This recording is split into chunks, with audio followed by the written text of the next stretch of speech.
నా పేరు చారు. నా వయసు 16. ఏడాది క్రితం మా స్కూల్లో ఓ అబ్బాయి పరిచయమయ్యాడు. మేము మంచి స్నేహితులమయ్యాం. ఫోన్లో, చాట్లో తరచుగా మాట్లాడుకునేవాళ్లం. ఫోటోలు కూడా ఇచ్చిపుచ్చుకున్నాం. ఇప్పుడు అతని ప్రవర్తనలో మార్పొచ్చింది. మా అమ్మ నాన్న లేనప్పుడు మా ఇంటికొస్తానంటున్నాడు. నన్ను బెదిరించడం మొదలుపెట్టాడు. అమ్మకు దీని గురించి చెప్పాలనుకున్నా, కానీ ఆమె తిడుతుందని భయపడుతున్నా.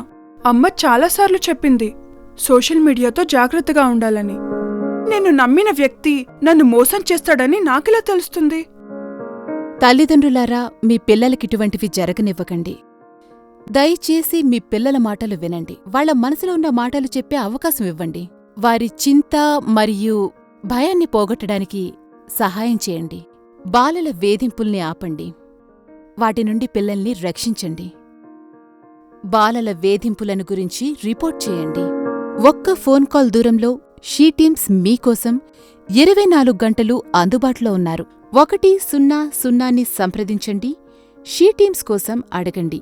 మా WhatsApp number 9406165555. Email hydsheteam@gmail.com, sheteam@hyd.tspolice.gov.in.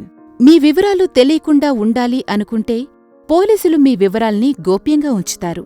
మీ భద్రత కోసం మీ ఫోన్లో హ్యాక్ ఐ హైదరాబాద్ యాప్ను డౌన్లోడ్ చేసుకోండి. పోక్సో చట్టం ప్రకారం పిల్లలు లైంగికంగా వేధింపులకు గురవుతున్నారని తెలిసిన వ్యక్తి దాన్ని గురించి తప్పనిసరిగా ఫిర్యాదు చెయ్యాలి. అలా చెయ్యని వాళ్లకు 6 నెలల జైలు శిక్ష లేదా జరిమానా విధించబడుతుంది. మరిన్ని వివరాలకు మా వెబ్సైట్ను సంప్రదించండి. ఫేస్బుక్, ట్విట్టర్లో ఫాలో చేయండి.